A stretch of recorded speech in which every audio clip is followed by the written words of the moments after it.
پھر کیا ہوا؟ جو ہونا چاہیے تھا، موبی نے کہا۔ صلاح الدین ساحل پر گیا تھا تو اس کے ساتھ 3 کمانڈر تھے اور 4 محافظوں کا دستہ تھا۔ وہ ہر طرف پھیل گئے۔ یہ تو ہماری خوش قسمتی تھی کہ علاقہ چٹانی تھا۔ کرسٹوفر بچ کے نکل آیا اور پھر ہمیں اتنا وقت مل گیا کہ تیر اور کمان ریت میں دبا کر اوپر اونٹ بٹھا دیا۔ سپاہی آ گئے تو کرسٹوفر نے اسے بتایا کہ وہ 5 مراکش کے تاجر ہیں اور یہ لڑکیاں سمندر سے نکل کر ہماری پناہ میں آئی ہیں۔ مسلمان سپاہیوں نے ہمارے سامان کی تلاشی لی۔ انہیں تجارتی سامان کے سوا کچھ بھی نہ ملا۔ وہ ہم سب کو سلطان ایوبی کے سامنے لے گئے۔ ہم نے یہ ظاہر کیا کہ ہم سسلی کی زبان کے سوا اور کوئی زبان نہیں جانتی۔ کرسٹوفر نے ایوبی سے کہا کہ وہ ہماری زبان جانتا ہے۔ ہم 7 لڑکیوں نے چہروں پر گھبراہٹ اور خوف پیدا کر لیا۔ موبی نے رابن کو وہ ساری باتیں سنائی جو سلطان ایوبی کے ساتھ ہوئی تھی۔ یہ 7 لڑکیاں اور 5 آدمی جو مراکشی تاجروں کے بھیس میں تھے، حملے سے 2 روز پہلے ساحل پر اتار دیے گئے تھے۔ 5 آدمی صلیبیوں کے تجربے کار جاسوس اور کمانڈو تھے اور لڑکیاں بھی جاسوس تھیں۔ جاسوسی کے علاوہ ان کے ذمے یہ کام بھی تھا کہ مسلمان سالاروں کو اپنے جال میں پھانسیں۔ وہ خوبصورت تو تھی، انہیں جاسوسی اور ذہنوں کے تخریب کاری کی خاص ٹریننگ دی گئی تھی۔ اس ٹریننگ میں اداکاری خاص طور پر شامل تھی۔ 5 مردوں کا یہ مشن تھا کہ صلاح الدین ایوبی کو ختم کرنا اور ناجی کے ساتھ رابطہ رکھنا۔ یہ لڑکیاں مصر کی زبان روانی سے بول سکتی تھیں، لیکن انہوں نے ظاہر نہیں ہونے دیا۔ رابن اس شعبے کا سربراہ تھا، اسے ناجی تک پہنچنا تھا، مگر صلاح الدین ایوبی اور علی بن سفیان کی چال نے یہاں کے حالات کا رخ ہی الٹا کر دیا۔ کیا تم صلاح الدین کو جال میں نہیں پھانس سکتی؟ رابن نے پوچھا۔ ابھی تو یہاں پہلی رات ہے، موبی نے کہا۔ اس نے ہمارے متعلق جو فیصلہ دیا ہے، اگر وہ سچے دل سے دیا ہے تو اس کا مطلب یہ ہے کہ وہ مرد نہیں پتھر ہے۔ اگر اسے ہمارے ساتھ کوئی دلچسپی ہوتی تو کسی ایک لڑکی کو اپنے خیمے میں بلا لیتا۔ اسے قتل کرنا بھی آسان نہیں۔ وہ ایک ہی بار ساحل پر آیا تھا مگر تیر قطع گیا۔ وہ سالاروں اور محافظوں کے نرغے میں رہتا ہے۔ ادھر ایک سنتری ہمارے سر پر کھڑا ہے اور محافظوں کے پورے دستے نے صلاح الدین کے خیمے کو گھیر رکھا ہے۔ وہ 5 کہاں ہیں؟ رابن نے پوچھا۔ تھوڑی دور ہیں، موبی نے جواب دیا۔ وہ ابھی یہیں رہیں گے۔ سنو موبی، رابن نے کہا، اس شکست نے مجھے پاگل کر دیا ہے۔ میرے ضمیر پر اتنا بوجھ آ پڑا ہے جیسے اس شکست کی ذمہ داری مجھ پر عائد ہوتی ہے۔ سلیب پر ہاتھ رکھ کر حلف تو سب سے لیا گیا ہے، لیکن ایک سپاہی کے حلف میں اور میرے حلف میں زمین و آسمان جتنا فرق ہے۔ میرے رتبے کو سامنے رکھو، میرے فرائض کو دیکھو۔ آدھی جنگ مجھے زمین کے نیچے سے اور پیٹھ کے پیچھے سے پار کر کے جیتنی تھی، مگر میں اور تم 7 اور وہ 5 اپنا فرض ادا نہیں کر سکے۔ مجھ سے یہ سلیب جواب مانگ رہی ہے۔ اس نے گلے میں ڈالی ہوئی سلیب ہاتھ میں لے کر کہا، میں اسے اپنے سینے سے جدا نہیں کر سکتا۔ اس نے موبی کے سینے پر ہاتھ پھیر کر اس کی سلیب ہاتھ میں لے لی اور کہا، تم اپنے ماں باپ کو دھوکہ دے سکتی ہو، اس سلیب سے آنکھیں نہیں چرا سکتی۔ اس نے جو فرض تمہیں سونپا ہے وہ پورا کرو۔ خدا نے تمہیں جو حسن دیا ہے وہ چٹانوں کو پھاڑ کر تمہیں راستہ دے دے گا۔ میں تمہیں پھر کہتا ہوں کہ ہماری اچانک اور غیر متوقع ملاقات اس بات کا ثبوت ہے کہ ہم کامیاب ہوں گے۔ ہمارے لشکر بحر روم کے اس پار اکٹھے ہو رہے ہیں۔ جو مر گئے سو مر گئے، جو زندہ ہیں وہ جانتے ہیں کہ یہ شکست نہیں دھوکہ تھا۔ تم اپنے خیمے میں واپس جاؤ اور ان لڑکیوں سے کہو کہ خیمے میں نہ پڑی رہیں، بار بار صلاح الدین ایوبی سے ملیں، اس کے سالاروں سے ملیں، بے تکلفی پیدا کریں، مسلمان ہو جانے کا جھانسا دے۔ آگے وہ جانتی ہیں کہ انہیں کیا کرنا ہے۔ سب سے پہلے تو یہ معلوم کرنا ہے کہ یہ ہوا کیا۔ موبی نے کہا، کیا سوڈانیوں نے ہمیں دھوکہ دے دیا ہے؟ میں یقین کے ساتھ کچھ نہیں کہہ سکتا، رابن نے کہا۔ میں نے حملے سے بہت پہلے مصر میں پھیلائے ہوئے اپنے جاسوسوں سے جو معلومات حاصل کی تھی وہ یہ ہیں کہ صلاح الدین ایوبی کو سوڈانیوں کے 50,000 محافظ لشکر پر بھروسہ نہیں، حالانکہ یہ مسلمانوں کے وائسرائے مصر کی اپنی فوج ہے۔ ایوبی نے آ کر مصری فوج تیار کر لی ہے، سوڈانی اس میں شامل نہیں ہونا چاہتے۔ ان کے کمانڈر ناجی نے ہم سے مدد طلب کی تھی، میں نے اس کا خط دیکھا تھا اور میں نے تصدیق کی تھی کہ یہ خط ناجی کا ہی ہے اور اس میں کوئی دھوکہ نہیں، مگر ہمارے ساتھ ہماری تاریخ کا سب سے بڑا دھوکہ ہوا ہے۔ مجھے یہ معلوم کرنا ہے کہ یہ کیسے ہوا، کس نے کیا۔ یہ چھان بین کیے بغیر واپس نہیں جا سکتا۔ شاہ اگسٹس نے بڑے فخر سے کہا تھا کہ میں مسلمانوں کے گھروں کے اندر کے بھید معلوم کر کے ان کی بنیادیں ہلا دوں گا۔ اب تصور کرو موبی، شہنشاہ کے دل پر کیا گزر رہی ہوگی۔ وہ مجھے سزائے موت سے کیا کم سزا دے گا۔ صلیب کا قہر مجھ پر الگ نازل ہوگا۔ میں سب جانتی ہوں، موبی نے کہا، جذباتی باتیں نہ کرو، عمل کی بات کرو۔ مجھے بتاؤ میں کیا کروں۔ رابن کے اعصاب پر اپنا فرض اور شکست کا احساس اس حد تک غالب تھا کہ اسے یہ بھی احساس نہیں تھا کہ موبی جیسی دلکش لڑکی جس کے ایک ایک نقش اور جسم کے انگ انگ میں شراب کا تلسم بھرا ہوا تھا اس کے سینے سے لگی ہوئی ہے، اور اس کے ریشم جیسے ملائم اور لمبے بال اس کے آدھے چہرے کو ڈھانپے ہوئے ہیں۔ رابن نے ان بالوں کے لمس کو ذرا سا محسوس کیا اور کہا، موبی، تمہاری یہ بال ایسی مضبوط زنجیریں ہیں جو صلاح الدین ایوبی کے گرد لپٹ گئیں تو تمہارا غلام ہو جائے گا۔ لیکن تمہیں سب سے پہلا جو کام کرنا ہے وہ یہ ہے کہ کرسٹوفر اور اس کے ساتھیوں سے کہو کہ وہ تاجروں کے بھیس میں ناجی کے پاس پہنچیں اور معلوم کریں کہ اس کے لشکر نے بغاوت کیوں نہیں کی اور یہ راز فاش کس طرح ہوا کہ اس سے فائدہ اٹھا کر صلاح الدین ایوبی نے گنتی کے چند ایک دستے گھاٹ میں بٹھا کر ہماری 3 افواج کا بیڑا غرق کر دیا۔ اور انہیں یہ بھی کہو کہ معلوم کریں کہ ناجی صلاح الدین ایوبی سے ہی تو نہیں مل گیا اور اس نے ہمارا یہی حشر کرانے کے لیے ہی تو خط نہیں لکھا تھا۔ اگر ایسا ہی ہوا ہے تو ہمیں اپنی جنگی منصوبوں میں رد و بدل کرنا ہوگا۔ مجھے یہ یقین ہو گیا ہے کہ اسلامیوں کی تعداد کتنی ہی تھوڑی کیوں نہ ہو، انہیں ہم آسانی سے شکست نہیں دے سکتے۔ ضروری ہو گیا ہے کہ ان کے حکمرانوں کا اور عسکری قیادت کا جذبہ ختم کیا جائے۔ ہم نے تم جیسی لڑکیاں عربوں کے حرموں میں داخل کر دی ہیں۔ تم نے بات پھر لمبی کر دی ہے، موبی نے اسے ٹوکتے ہوئے کہا۔ ہم اپنے گھر میں ایک بستر پر نہیں لیٹے ہوئے ہیں کہ بڑے مزے سے ایک دوسرے کو کہانیاں سناتے رہیں۔ ہم دشمن کے کیمپ میں قید اور پابند ہیں، باہر سنتری پھر رہے ہیں، رات گزرتی جا رہی ہے، ہمارے پاس لمبی باتوں کا وقت نہیں ہے، ہمارا مشن تباہ ہو چکا ہے۔ اب بتاؤ کہ ان حالات میں ہمارا مشن کیا ہونا چاہیے۔ ہم 7 لڑکیاں اور 6 مرد ہیں، ہم کیا کریں؟ ایک یہ کہ ناجی کے پاس جائیں اور اس کے دھوکے کی چھان بین کریں، پھر کسے اطلاع دیں؟ تم کہاں ملو گے؟ میں یہاں سے فرار ہو جاؤں گا، رابن نے کہا، لیکن فرار سے پہلے اس کیمپ، اس کی نفری اور ایوبی کے آئندہ عزائم کے متعلق تفصیل معلوم کروں گا۔ اس شخص کے متعلق ہمیں بہت چوکنا رہنا ہوگا۔ اس وقت اسلامی قوم میں یہ واحد شخص ہے جو صلیب کے لیے خطرہ ہے، ورنہ اسلامی خلافت ہمارے جال میں آتی چلی جا رہی ہے۔ شاہ ایملر کہتا تھا کہ مسلمان اتنے کمزور ہو گئے ہیں کہ اب ان کو ہمیشہ کے لیے اپنے پاؤں میں بٹھانے کے لیے صرف ایک ہلے کی ضرورت ہے، مگر اس کا یہ عزم محض خوش فہمی ثابت ہوا۔ مجھے یہاں رہ کر ایوبی کی کمزور رگیں دیکھنی ہے اور تمہیں 5 آدمیوں کے ساتھ مل کر سوڈانی لشکر کو بھڑکانا اور بغاوت کرانی ہے۔ نہایت ضروری یہ ہے کہ ایوبی زندہ نہ رہے۔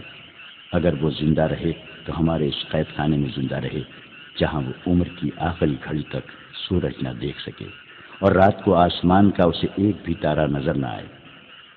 تم پہلے اپنے خیمے میں جاؤ اور اپنی 6 لڑکیوں کو ان کا کام سمجھا دو۔ انہیں خاص طور پر ذہن نشین کرا دو کہ اس آدمی کا نام علی بن سفیان ہے جسے ان ریشمی بالوں، شربتی آنکھوں اور اتنے دلکش جسموں سے ایسا بیکار کرنا ہے کہ وہ صلاح الدین ایوبی کے کام کا نہ رہے، اور اگر ہو سکے تو اس کے اور صلاح الدین ایوبی کے درمیان ایسی غلط فہمی پیدا کرنی ہے کہ وہ ایک دوسرے کے دشمن ہو جائے۔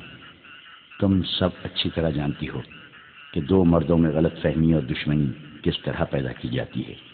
جاؤ اور لڑکیوں کو مکمل ہدایت دے کر کرسٹوفر کے پاس پہنچو، اسے میرا سلام کہنا، اور یہ بھی کہنا کہ تیرے تیر کو ایوبی پر آ کر ہی خطا ہونا تھا۔ اب اس گناہ کا کفارہ ادا کرو اور جو کام تمہیں سونپا گیا ہے وہ 100% پورا کرو۔ رابن نے موبی کے بالوں کو چوم کر کہا، تمہیں صلیب پر اپنی عزت بھی قربان کرنا پڑے گی، لیکن خدائے یسوع مسیح کی نظروں میں تم مریم کی طرح کماری ہوگی۔ اسلام کو جڑ سے اکھاڑنا ہے۔ ہم نے یروشلم لے لیا ہے، مصر بھی ہمارا ہوگا۔ موبی رابن کے بستر سے نکلی اور خیمے کے پردے کے پاس جا کر پردہ اٹھایا، باہر جھانکا۔ اندھیرے میں اسے کچھ بھی نظر نہ آیا۔ وہ باہر نکل گئی اور خیمے کی اوٹ سے دیکھا کہ سنتری کہاں ہے۔ اسے دور کسی کے گنگنانے کی آواز سنائی دی۔ یہ سنتری ہی ہو سکتا تھا۔ موبی چل پڑی، درختوں سے گزرتی، قدم قدم پر پیچھے دیکھتی۔ وہ ٹیلے تک پہنچ گئی اور اپنے خیمے کا رخ کر لیا۔ نصف راستہ طے کیا ہوگا کہ اسے دو آدمیوں کی دبی دبی باتوں کی آوازیں سنائی دینے لگی۔ یہ آوازیں اس کے خیمے کے قریب معلوم ہوتی تھیں۔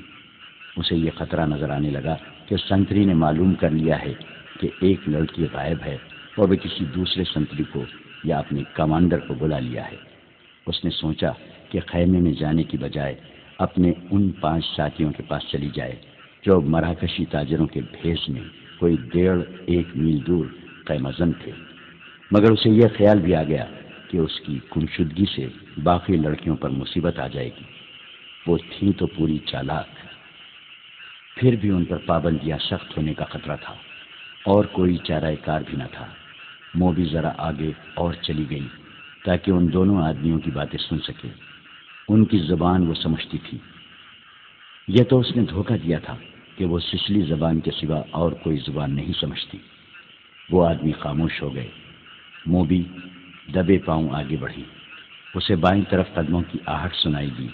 اس نے چونک کر دیکھا، درختوں کے درمیان سے ایک سیاہ سایہ جو کسی انسان کا تھا جاتا نظر آیا۔ اس نے رخ بدل لیا اور ٹیلے کی طرف آنے لگا۔ موبی کوئی خطرہ مول نہیں لینا چاہتی تھی۔ وہ ٹیلے پر چڑھنے لگی۔ ٹیلا اونچا نہیں تھا، پر ہی وہ اوپر چلی گئی۔ وہ تھی تو بہت ہوشیار، لیکن ہر انسان ہر قدم پر پوری احتیاط نہیں کر سکتا۔ وہ ٹیلے کی چوٹی پر کھڑی ہو گئی۔ اس کے پس منظر میں ستاروں سے بھرا ہوا آسمان تھا۔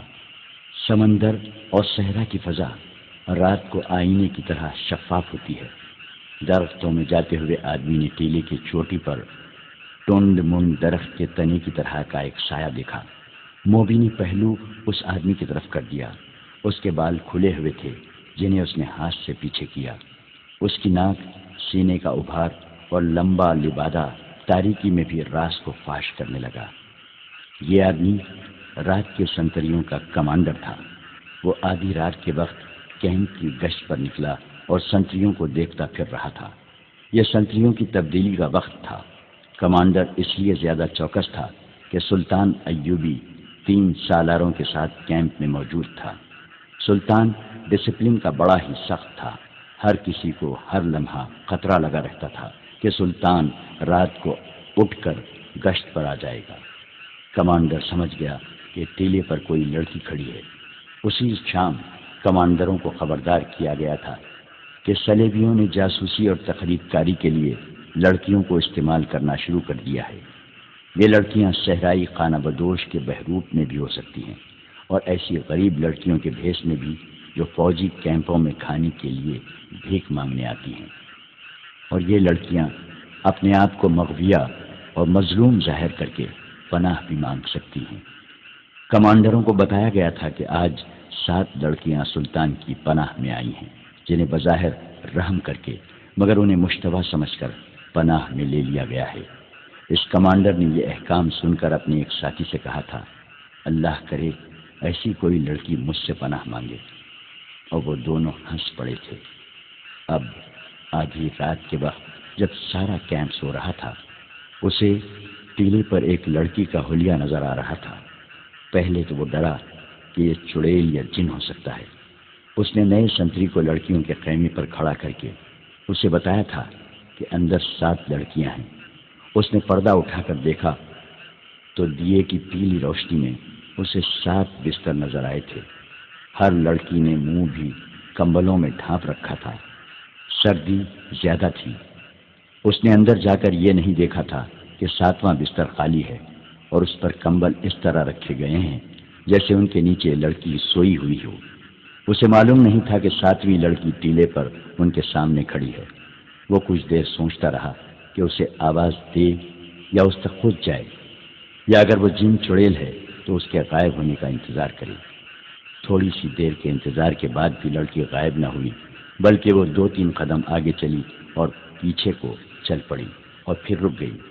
کمانڈر، جس کا نام فخر المنصوری تھا، آہستہ آہستہ ٹیلے تک گیا اور کہا، کون ہو تم؟ نیچے آؤ۔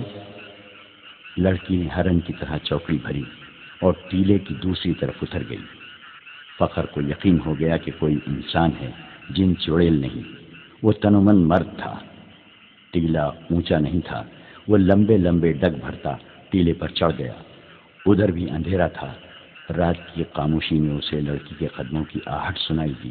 وہ ٹیلے سے دوڑتا اترا اور لڑکی کے پیچھے گیا۔ لڑکی اور تیز دوڑ پڑی۔ فاصلہ بہت تھا، لیکن فخر مرد تھا، فوجی تھا، چیتے کی رفتار سے دوڑ رہا تھا۔ ٹیلے کے پیچھے اونچی نیچی زمین، خشک جھاڑیاں اور کہیں کہیں کوئی درخت تھا۔ بہت سا دوڑ کر فخر المنصوری نے محسوس کیا کہ اس کے آگے تو کوئی بھی نہیں۔ اس نے رک کر ادھر ادھر دیکھا۔ اسے اپنے پیچھے اور بہت سا بائیں کو لڑکی کے قدموں کی آہٹ سنائی دی۔ وہ تربیت یافتہ لڑکی تھی۔ جہاں اسے حسن اور شباب کے استعمال کی تربیت دی گئی تھی، وہاں اسے فوجی ٹریننگ بھی دی گئی اور خنجر زنی کے داؤ پیچ بھی سکھائے گئے تھے۔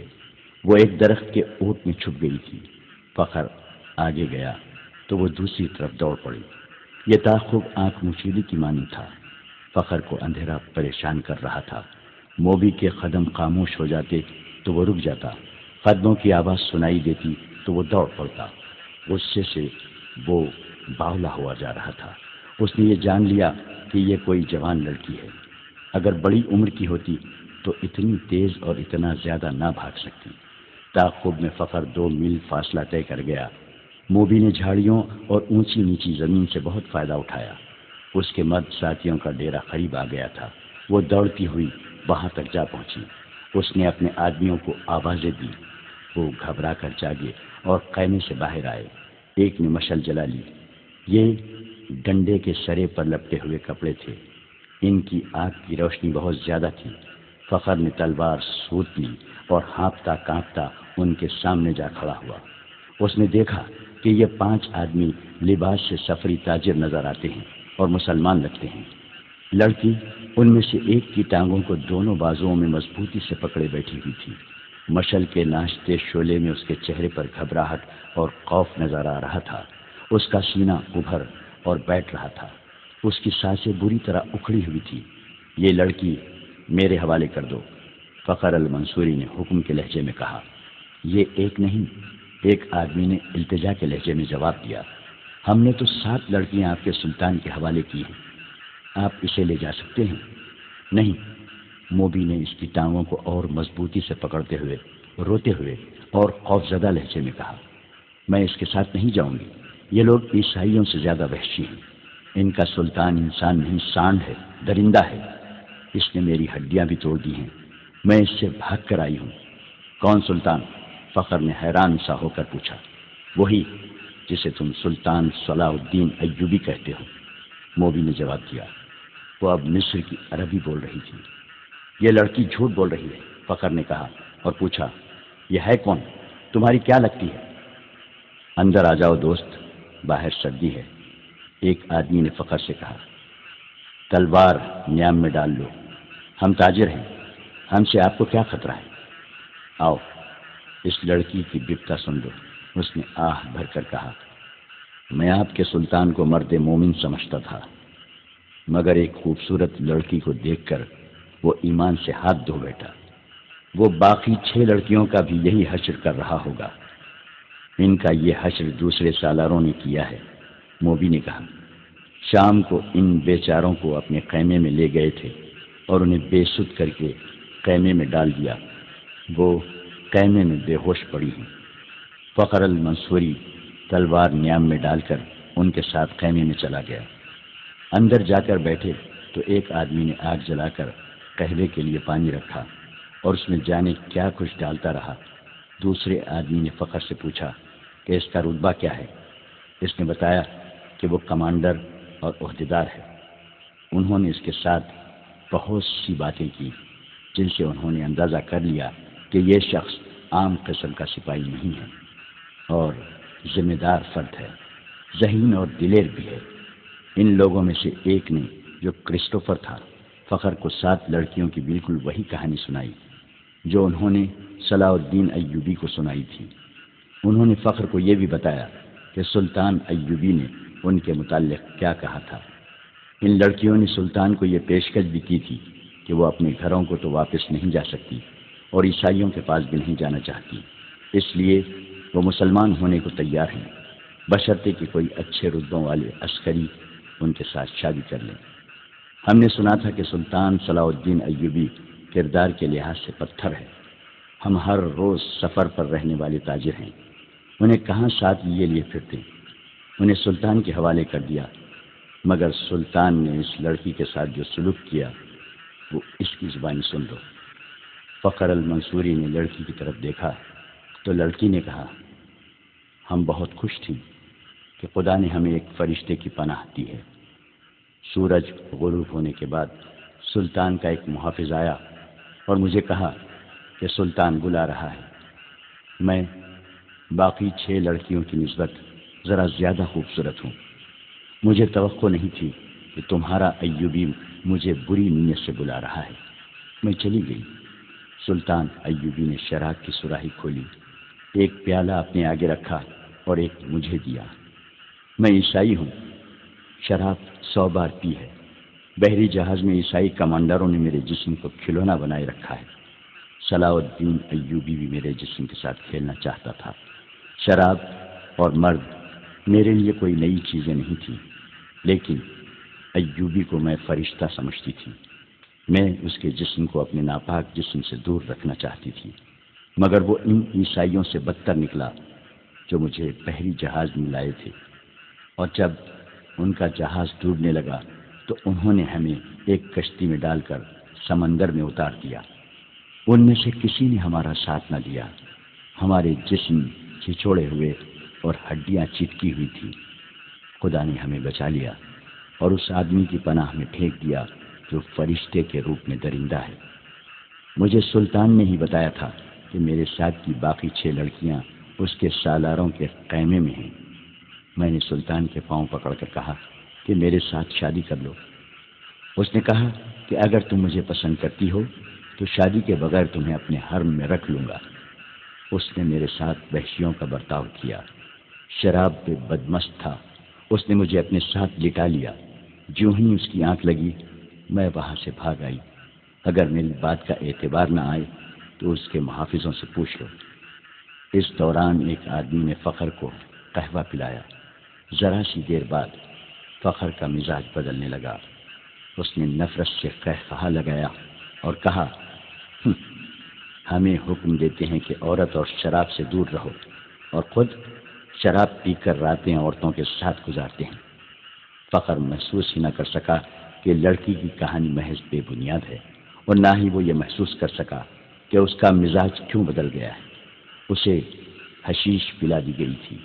اس پر ایسا نشہ طاری ہو چکا تھا جسے وہ نشہ نہیں سمجھتا تھا۔ وہ اب اپنے تصوروں میں بادشاہ بن چکا تھا۔ لڑکی کے چہرے پر مشعل کے شعلے کی روشنی ناچ رہی تھی۔ اس کے بکھرے ہوئے سیاہی مائل بھورے بال چمک رہے تھے۔ وہ فخر کو پہلے سے زیادہ حسین نظر آنے لگی۔ اس نے بے تاب ہو کر کہا، تم اگر چاہو تو میں تمہیں پناہ میں لیتا ہوں۔ نہیں، لڑکی ڈر کر پیچھے ہٹ گئی اور بولی، تم بھی میرے ساتھ اپنے سلطان جیسا سلوک کرو گے۔ تم مجھے اپنے خیمے میں لے جاؤ گے اور میں ایک بار پھر تمہارے سلطان کے قبضے میں آ جاؤں گی۔ ہم تو اب دوسری 6 لڑکیوں کو بھی بچانے کی سوچ رہے ہیں، ایک تاجر نے کہا۔ ہم ان کی عزت بچانا چاہتے تھے مگر ہم سے بھول ہوئی۔ فخر المنصوری کی نگاہیں لڑکی پر جمی ہوئی تھیں۔ اس نے اتنی خوبصورت لڑکی کبھی نہیں دیکھی تھی۔ خیمے میں خاموشی طاری ہو گئی جسے کرسٹوفر نے توڑا۔ اس نے کہا، تم عرب سے آئے ہو یا مصری ہو؟ مصری، فخر نے کہا۔ میں 2 جنگیں لڑ چکا ہوں، اسی لیے مجھے یہ عہدہ دیا گیا ہے۔ سوڈانی فوج کہاں ہے جس کا سالار ناجی ہے؟ کرسٹوفر نے پوچھا۔ اس فوج کا ایک سپاہی بھی ہمارے ساتھ نہیں آیا، فخر نے جواب دیا۔ جانتے ہو ایسا کیوں ہوا؟ کرسٹوفر نے کہا۔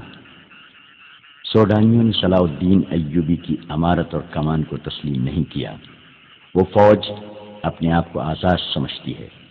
ناجی نے سلطان ایوبی کو بتایا تھا کہ وہ مصر سے چلے جائیں کیونکہ وہ غیر ملکی ہیں۔ اسی لیے ایوبی نے مصریوں کی فوج بنائی اور لڑانے کے لیے یہاں لے آیا۔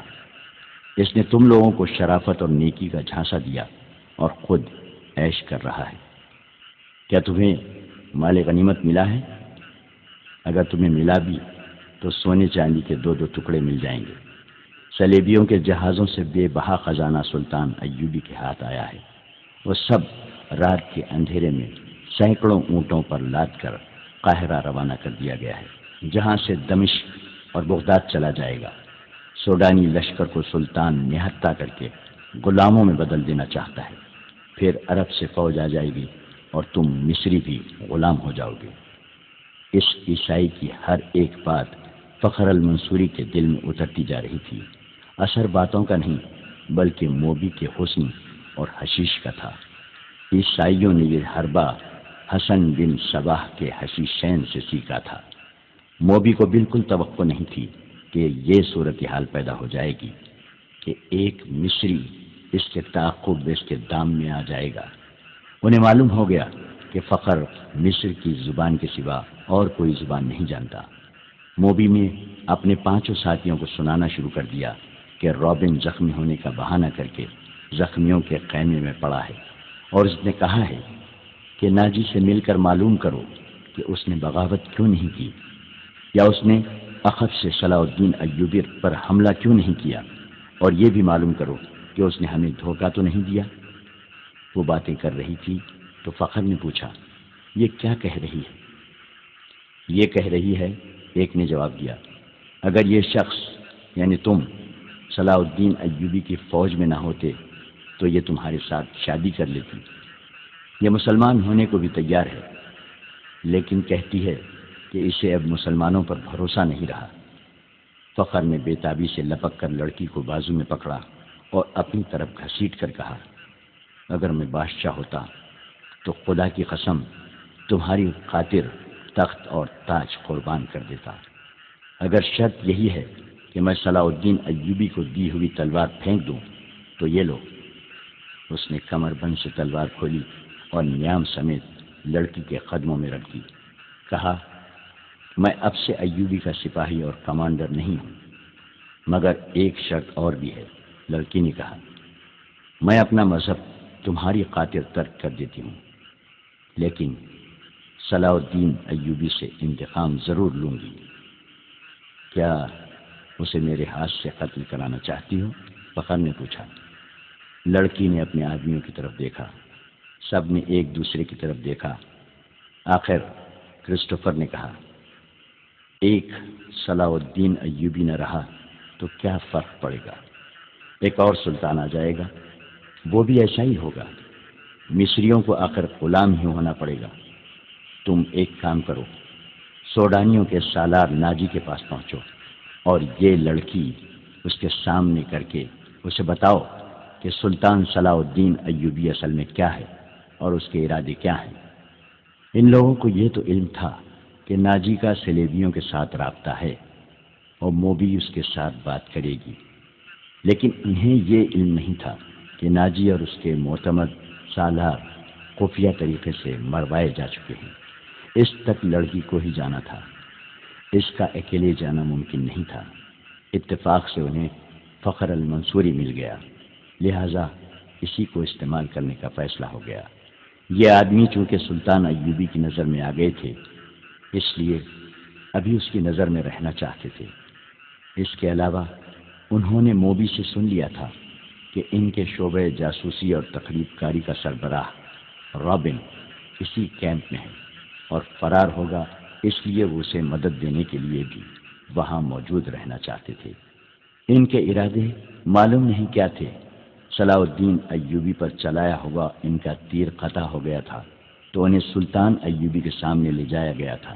ان کا بہروپ اور ڈرامہ کامیاب رہا، لیکن ان کا مشن تباہ ہو گیا تھا، لہٰذا اب وہ بدلی ہوئی صورتحال اور اتفاقات سے فائدہ اٹھانے کی کوشش کر رہے تھے۔ فخر المنصوری حسن اور حشیش کے جال میں آ گیا تھا۔